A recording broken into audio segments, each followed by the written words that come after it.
All right, a lot to discuss with Kentucky Republican Senator Rand Paul, who joins us right now. This vote, this green vote that's going on, a test vote, a lot of Democrats have said it's a political stunt by Republicans. Republicans say, well, you came up with the idea. If you stand by it, support it, vote for it. So a lot of them, we're told the Democrats are going to vote present on this. But it is a test of strength there, and a lot of people say politics on both sides. Senator Rand Paul, how would you vote on this? Well, you know, I'm not for socialism. I'm also not for ending an era in which we can drive cars or fly on airplanes. I'm not for regulating cows out of existence. So there's a lot of absurdities here that the left has gone farther and farther to the left with this climate change alarmism. I think that they need to be called out for the crazy things they're asking for. And if people want to give up cars, airplanes, cows, you know, if all of that's going to happen and we're going to spend about $50–60 trillion on it, people need to know that this is the lunacy that's coming from the left. So for those Democrats who presumably vote present with marching orders from Chuck Schumer, what do you think of that? Well, you know, they're going to say, oh, this is not what we're really for, and yet we put their own words before them, so they're going to get a chance to vote on it. But it gives us a chance to discuss really kind of the craziness of what they're advocating. This is something that would shut down the whole modern economy of the U.S., and it is so naive and also dangerous that there does need to be discussion about it. Nothing will happen because of this vote other than to draw attention to it. But if they're really for this and all the leading Democrat candidates are coming, you know, forward, and this is the new litmus test, you got to be for the Green New Deal, the American public needs to know it's going to cost somewhere between $50 and $90 trillion, and that it would bankrupt the country, but it would also shut down whole industries. Think of how many people work in the fossil fuel oil industry. I mean, hundreds of thousands of people. You know, think of how it would be with no airplanes. Think of how it would be if we regulate how much you can drive your car. So this is a very extreme proposal, and they need to come forward and defend it. The president, if I could switch gears, Senator, says he's been completely exonerated on the Mueller probe. Do you agree? Absolutely, and I think this is a good day for America if we're going to get beyond all this. I think it was a partisan witch hunt from the beginning. The president has been exonerated.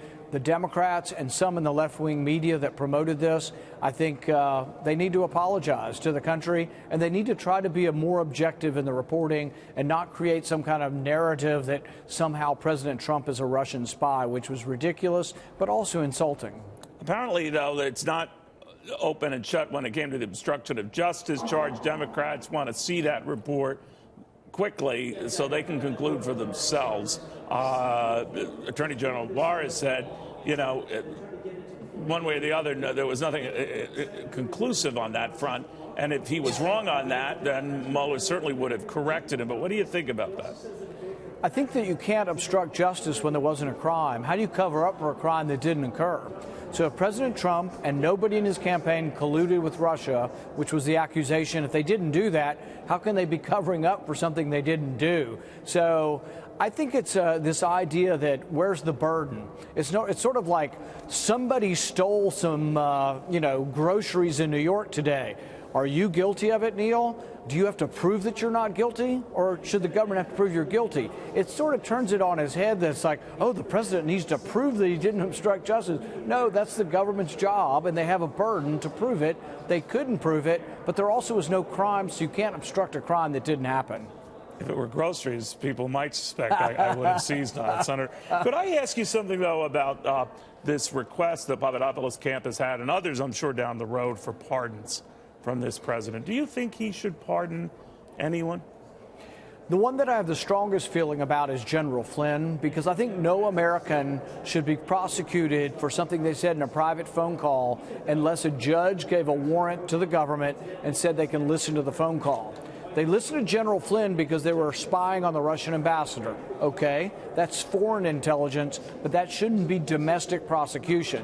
So what they did to Flynn should not only was unfair, but I think should be unconstitutional. And I've been bugging the president for years to come forward and fix this for all Americans and say that no foreign intelligence gathering of information could ever be used against an American citizen in court for a crime unrelated to terrorism. So what they did to General Flynn was unfair, and I have told the president, he's not responded to me, but I've told him my opinion is that he ought to pardon General Flynn. The president, meanwhile, has gone after those who appeared on TV throughout this 2-year saga, including, people like the former CIA director John Brennan, who all but called him, I believe he did, a traitor.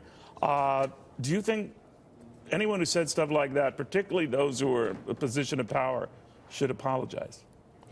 You know, I think with people like John Brennan and James Clapper, who are known to have lied in their official capacity, that their partisanship is really unbecoming, and what they've done and said about the president is unbecoming. So I can understand the president's anger towards them. And really, I do think John Brennan should have been prosecuted for tapping into Democrat computers when they were studying the issue of torture. And I think James Clapper should have been prosecuted for lying to Congress and saying they were not collecting all of our phone data when in actuality they were. So I worry about people that have that much power and control and can eavesdrop on every moment of our lives. I worry that they're dishonest, but I also worry that they've now come out of the closet as extreme partisans with extreme vitriol and hatred for the president. Senator Rand Paul, good seeing you again. Thank you very, very much.